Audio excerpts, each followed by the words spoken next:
I found this large picture frame from my local thrift store. All I did was just take out the original picture, so that way I was just left with just the glass. I went ahead and just taped off the glass part, so that way none of my chalk paint will get onto the glass.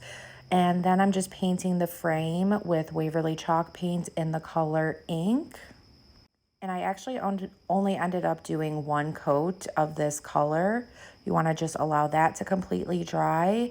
And then I grabbed Waverly chalk paint in the color plaster, put a very small amount of that paint on my paintbrush, and just kind of did a dry brush method all throughout that picture frame.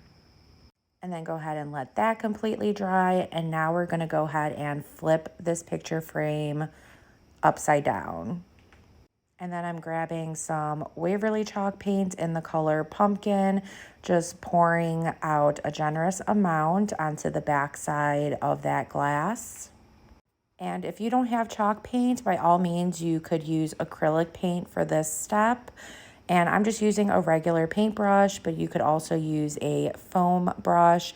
You want to just brush the paint, just kind of going back and forth, but you want to make sure that some of the border isn't completely covered.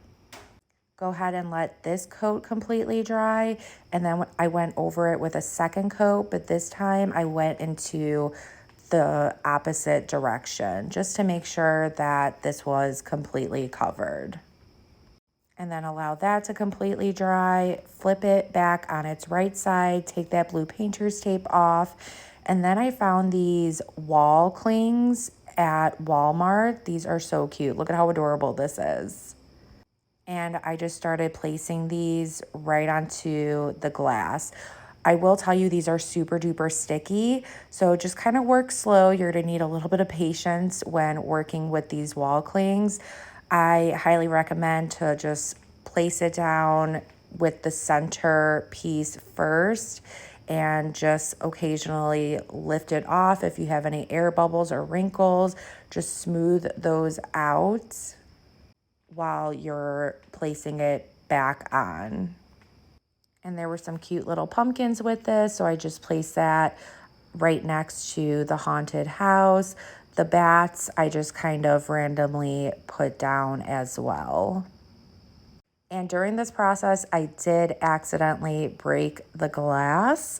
However, I did grab some of these creepy drapes from Dollar Tree, and I just hung that along the top side of the frame, and that just covered that hole right up, so it was perfect. But I placed this on my fireplace mantle. I think this came out so gorgeous.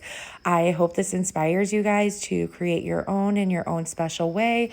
If it did, please be sure to sprinkle the love. Thank you so much, and I hope y'all have a good rest of your day. Thanks. Bye.